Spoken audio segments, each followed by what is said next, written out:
ఏపీలో ఎలక్షన్ అయితే స్టార్ట్ అయిపోయినాయి. మనది ఎవరికల్లా ప్రచారం తగ్గట్లేదు. ఒక పక్కనేమో కూటమికి వస్తున్నారు, ఒక పక్కన జగన్మోహన్ రెడ్డి సింగిల్గా వస్తున్నారు. ఈ 5 సంవత్సరాల పరిపాలనలో జగన్మోహన్ రెడ్డి గారి సంక్షేమ అభివృద్ధి గురించి చెప్పాలని మీరు ఏం చెప్తారు? ఇక్కడ నాకు జగన్మోహన్ రెడ్డి బంధువు కాదు, లేదంటే చంద్రబాబు నాయుడుకి బంధువు కాదండి. నేను వాళ్ళిద్దరి గురించి మాట్లాడే అంత గొప్ప స్థాయి కూడా నాది కాదు. నేను ఒక సామాన్యుడిని. బట్ స్ట్రైట్గా ఒకటి చెప్తా, కుల రాజకీయాలు పోనంత వరకు ఆంధ్రప్రదేశ్ భవిష్యత్తుని ఎవడో మార్చలేడు. అర్థమైందా? ఎవడో కులం ఇప్పుడు నా కులపోడు ఎవడన్నాడంటే వాడు మా ఊడు అని చెప్తే నేను సపోర్ట్ చేయడం స్టార్ట్ చేస్తున్నాను. అలా కాకుండా భావితరాల భవిష్యత్తుని దృష్టిలో పెట్టుకొని ఇక్కడ నాకు అర్థమైంది ఏంటంటే రివెంజ్లు కనిపిస్తున్నాయి. ఒకడి మీద ఒకడికి పగలో కక్షలో. ఇప్పుడు ప్రతిజ్ఞ చేసేటప్పుడు ఒక ప్రతిజ్ఞ ఉంటుంది కదా, సీఎం అయిన తర్వాత, మినిస్టర్ అయిన తర్వాత, ఎమ్మెల్యే అయిన తర్వాత కక్షలకి కానీ కార్పణ్యాలకు కానీ పోకుండా న్యాయబద్ధపరమైన ఇదిని నేను చేస్తానని చెప్పి ప్రమాణం చేస్తానని చెప్తారు కదా. ఇవన్నీ మాటల వరకు ఉంటాయి, చేతల వరకు వచ్చేటప్పటికి ఏముండవు. నాకు ఎవరో బంధువులు కాదు. బట్ దరిద్రమైన పరిపాలన, దరిద్రమైన ఎలక్షన్ అయితే నడుస్తుంది. ఎవడు కరెక్ట్గా ఇంట్లో ఇప్పుడు నా స్వేచ్ఛని నేను పలానాడుకు ఓటు వేయాలని చెప్పాలంటేనే కూడా భయమేస్తుంది. ఒక సోషల్ మీడియాలో పోస్ట్ పెట్టాలన్నా, ఒక స్నేహితుల దగ్గరికి వెళ్ళి రాజకీయాల గురించి మాడాలన్నా అమ్మల్ని అక్కల్ని ఇప్పుడు మనకు సంబంధమే లేదు. ఇప్పుడు నేనేదో నా ఒపీనియన్ చెప్పడానికి వెళ్ళాను అనుకో, నీ అమ్మ, నీ అక్క, నీ చెల్లి, వాళ్ళ చెల్లి ఇవన్నీ లాక్కొస్తున్నారు బయటికి. డిసిప్లిన్ ఉందా? అసలు సిస్టమ్ ఉందా? అసలు గవర్నమెంట్ ఏమైనా పట్టించుకుంటుందా? అమ్మల్ని అక్కల్ని ఎక్కుతారా వచ్చి? అసలు ఏమైనా పద్ధతి ఉందా? విధానం ఉందా? ఇంత దారుణంగా తయారయ్యారు. ఈవెన్ నాయకులు కూడా అలాగే ఉన్నారు. ఇప్పుడు ఓటర్ల గురించి నేను మాట్లాడట్లేదు, నాయకులు కూడా అలాగే ఏడిస్తొచ్చారు. మనం దాన్ని ఏం చేయలేము. మా కులపోడు అని ఎవడన్నా ఒక నాయకుడు వచ్చాడనుకో, మాదిగోడు, మాలోడికి మాలోడు, కమ్మోడికి కమ్మోడు, కాపోడికి కాపోడు, రెడ్డోడికి రెడ్డోడు, చౌదరికి చౌదరి. ఇలాగే కుల రాజకీయాలు నడిచినంతకాలం ఆంధ్ర రాష్ట్ర భవిష్యత్తుని దేవుడు వచ్చినా సరే కరెక్ట్గా నేను దేవుని రా బాబు, నేను మీ కులపోండి అని చెప్తున్నా సరే నమ్మ డబ్బులు ఏమైనా వస్తే అమ్ముదే.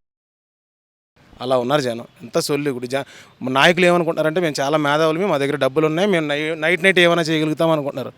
జనాలు ముదిరిపోయారు.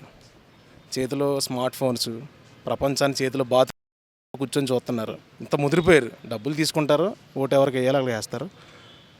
నా ఒపీనియన్ ఏంటంటే కుల రాజకీయాలు పోనంత వరకు ఆంధ్ర రాష్ట్ర భవిష్యత్తుని ఎవరు బాగు చేయలేరు. కక్షపూర్వకమైన ఎలక్షన్ కోడ్ అయితే నడుస్తుంది. నాకైతే ఏదో సామరస్యంగా నడుస్తుందని నేనైతే అనుకుంటలేదు. మీరు ఏదైనా చూడండి, ఇప్పుడు ఏ నాయకుడిని చూసినా స్టేజ్లో మనం మాట్లాడేటప్పుడు ఇంటెన్సిటీ అనేది ఒకటి అర్థమవుతూ ఉంటుంది, యాటిట్యూడ్ అనేది ఒకటి అర్థమవుతూ ఉంటుంది. దాన్ని బట్టి కామన్ మ్యాన్ ఒక అంచనా వేస్తాడు. ఇప్పుడు నువ్వు ఏం చేయాలనుకుంటున్నావు అది చెప్పు జనాల దగ్గరికి వచ్చి.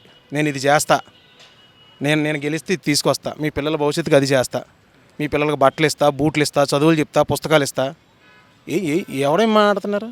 లేకపోతే వాళ్ళ అమ్మల్ని, వాళ్ళ అక్కనాడు, పెళ్ళాలి, వాళ్ళ బాబుని తిట్టుకుంటున్నారు. ఏమైనా మాట్లాడుకుంటున్నారు? అసలు ఈ పార్టీ ఆ పార్టీ అని కాదు. అసలు ఏమైనా అర్థమవుతుందా? పిచ్చి చూసేవాడికి దీని అమ్మ బతుకు మీరు బతుకుతున్నారు, కుక్కలో బతుకుతున్నాయన్న బాధ అనిపిస్తుంది. పాలిటిక్స్ అంటే ముక్కు ముఖం తెలియనోడు కూడా రాజకీయాల గురించి మాట్లాడతారు. వైట్ అండ్ వైట్ షర్ట్లు వేసుకొస్తారు, 4 ఉంగరాలు, ఒక చైను, ఒక షర్ట్ వేసుకొచ్చి అదేమలా అంటాడు. ఆడికేం తెలీదు, ఖాళీగా ఉన్నాడు.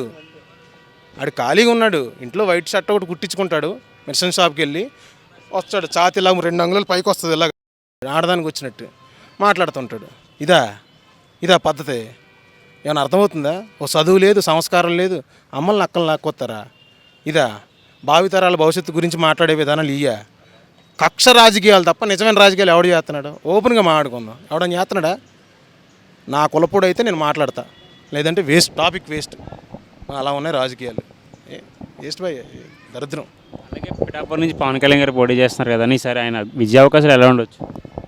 ఏమండి, ఆయనకి ఆంధ్రప్రదేశ్ పౌరుడిగా ఆయనకి ఎక్కడైనా నిలబడి పోరాడే హక్కు ఆయనకు ఉందండి. అది ఆయన ఇష్టం. పిఠాపురం నుంచి కాకపోతే భీమవరం నుంచి చేస్తాడు, అది ఆయన ఒపీనియన్ అండి. కాదంటాక నువ్వెవరు నేనెవరు, మనం ఎవరం? గెలుస్తాడు. అవకాశం అయితే ఇవ్వలేదు కదా. ఇప్పుడు చాలామంది నువ్వేం చేస్తావు అంటారు. ఆయన్ని ఓపెన్గా మాట్లాడుకుందాం. అసలు అవకాశం ఇచ్చింది ఎక్కడ?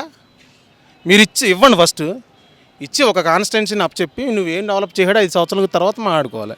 ఈలోపే వెళ్ళి మీ ఇంట్లో ఎలాగా, మీ ఆడవాళ్ళు ఎలాగా, ఇవన్నీ వేస్ట్ మాటలు కదా. మనం చూసింది ఏం లేదు. మనం సినిమా పరంగా చూసాం, పొలిటికల్ లీడర్గా ఇంకా చూడలేదు. ఆయనకి అవకాశం ఇస్తే మనం ఏమైనా మాట్లాడడానికి అవకాశం ఉంటుంది. మనం అవకాశం ఇవ్వలేదు, మనం పెద్ద పెద్ద ముద్ర మాటలు మాట్లాడుతుంటాం. సో ఆయన గురించి ఇప్పుడు మాట్లాడడం కంటే ఆయన గెలిపించి ఒక 5 సంవత్సరాల పరిపాలన ఎలా ఉందా, కాన్స్టిట్యున్సీలో వర్క్ ఎలా చూసారో చూసి అప్పుడు మాట్లాడడం మంచిది. ఇప్పుడు ఆయన గురించి మనం మాట్లాడే అంత ఇది లేదు మనకి. అలాగే లోకేష్ గారు మంగళగిరి నుంచి పోటీ చేస్తున్నారని ఈసారి ఆయన విజయ అవకాశాలు ఎలా ఉన్నాయి? ఇంకా లాస్ట్ టైం కూడా చూసామండి, ఆయనకు ఆల్రెడీ ఒక పదవిని ఆయన చేసున్నారు. ఎలక్షన్ కోడ్ అనేది లేకుండానే ఆయనకి వాళ్ళ ఫాదర్ వల్ల వచ్చింది. చూద్దాం, ఇదివరకటి కంటే బెటర్గానే మాట్లాడుతున్నారు ఆయన. ఇదివరకంటే కొంచెం స్పీచ్లు అవి కొంచెం అటు ఇటుగా ఉండి కానీ కొంచెం షైన్ అయ్యారు అనేది నా ఒపీనియన్. చూద్దాం నెక్స్ట్ బెటర్ లెక్క ఆయన ఎలా ఉంటుంది అన్నది. సార్ ఎన్ని సీట్స్ రావచ్చు నా వైసీపీకి? నాకు ఒక అనాలిసిస్ మాత్రమే, కామన్ ఆడియన్గా నా అనాలిసిస్ ఏంటంటే కొన్ని సీట్లు కోల్పోయే అవకాశం ఉంది కానీ సీఎం అయితే మళ్ళీ అయినే అనేది నా స్ట్రాంగ్ ఒపీనియన్. ఇప్పుడు కొన్ని ప్లేసెస్లో పవన్ కళ్యాణ్ గారు కూడా బలంగానే తిరుగుతున్నాడు. కొన్ని వర్గాల నుంచి బాగానే సపోర్ట్ జరుగుతుంది ఆయనకి. కొన్ని సీట్లు ఆయనకు వచ్చే అవకాశం ఉన్నాయి, కూటమికి వచ్చే అవకాశం ఉన్నాయి. బట్ జగన్ గారు సీఎం అయ్యే అవకాశం ఉందని నాకు అనిపిస్తుంది. ఎందుకంటే ఒక అబ్జర్వేషన్, ఏదో ఆయన మీద అభిమానంతో నేను మాట్లాడడం కాదు, నాకు ఆయన ఏం బంధువు కాదు, కానీ నాకు అనిపించేది ఏంటంటే ఒక 90 నుంచి 100 సీట్లు వచ్చే అవకాశం కనిపిస్తుంది. మళ్ళీ ఆయన సీఎం అవుతాడేమో, కొన్ని సీట్లు కోల్పోయినప్పటికీ కూడా మళ్ళీ అయినా సీఎం అయ్యే అవకాశం ఉందని నాకు అనిపిస్తుంది. ఓకేనా, థ్యాంక్ యూ. అమ్మ మీ పేరు? నా పేరు సత్యలక్ష్మి అండి. అమ్మ ఎక్కడ మీది, ఆంధ్రప్రదేశా తెలంగాణ? ఆంధ్ర, పుట్టడం అంతా ఆంధ్ర. ఇక్కడ ఫాదర్తో వచ్చి ఇక్కడ సెటిల్ అయిపోయాము వైజాగ్. అమ్మ మనకి ఏపీలో ఎలక్షన్స్ అయితే స్టార్ట్ అయిపోయింది. ఎవరి మట్టికి వాళ్ళు వాడివేడిగా ప్రచారాలు స్టార్ట్ చేసేసారు. ఒక పక్కన ఎన్డీఏ కూటమిగా వస్తున్నారు, ఒక పక్కన జగన్మోహన్ రెడ్డి సింగిల్గా వస్తున్నారు. మన ఈ 5 సంవత్సరాలు జగన్మోహన్ రెడ్డి గారి పరిపాలన చూసుకుంటే అభివృద్ధి సంక్షేమం గురించి మీరు ఏం చెప్తారు? అభివృద్ధి సంక్షేమం గురించి ఏంటి జరిగింది చెప్పలేం, కానీ పార్షియల్గా కొంత బాగుంది, కొంత బాగోలేదు నాయన. అయినా సరే కంపేర్ చేసుకుంటే వాళ్ళ నాన్నగారు రాజశేఖర రెడ్డి గారు లాగా కాదు, అది మాత్రం చెప్పగలుగుతున్నాను. పాలిటిక్స్ నాలెడ్జ్ ఆయనకి ఎంత ఉందో తెలియదు, కానీ లో క్లాస్ వాళ్ళందరూ బాగానే పెన్షన్స్ అవి తీసుకుంటూ బాగానే సాటిస్ఫాక్షన్గా ఉన్నారు. మరి ఇప్పుడు మళ్ళీ వేరే కూటమిలు 3 కలుస్తున్నాయి కాబట్టి అక్కడ ట్రెండ్ ఎలా ఉంటుంది అన్నది చెప్పలేము నాయన. Okay, thank you. ఏపీలో మార్పు వస్తుంది అనుకుంటున్నారు ఈసారి? వస్తుందనే అనుకుంటున్నాను. వస్తుందనే అనుకుంటున్నాం. వస్తే బాగుంటుందేమో, కొంచెం ఇంకా చేంజెస్ చూడొచ్చేమో అని. ప్రతిసారి హోప్ ఓట్లు వేసే వాళ్ళం అదే చూస్తూ ఉంటాం నాయన. ఎవరైనా వస్తే మార్పు వస్తుందేమో. ఏమో పిఠాపురం నుంచి పవన్ కళ్యాణ్ గారు పోటీ చేస్తున్నారు. ఆయన విజయ అవకాశాలు ఎలా ఉన్నాయంటారు? మాస్ అట్రాక్షన్ తీసుకుంటే పవన్ గెలుస్తారనే చెప్పగలుగుతాం. లోకేష్ గారు రాజకీయ భవిష్యత్తు ఎలా ఉండబోతున్నాం? మంగళగిరి నుంచి మళ్ళీ పోటీ చేస్తున్నారు.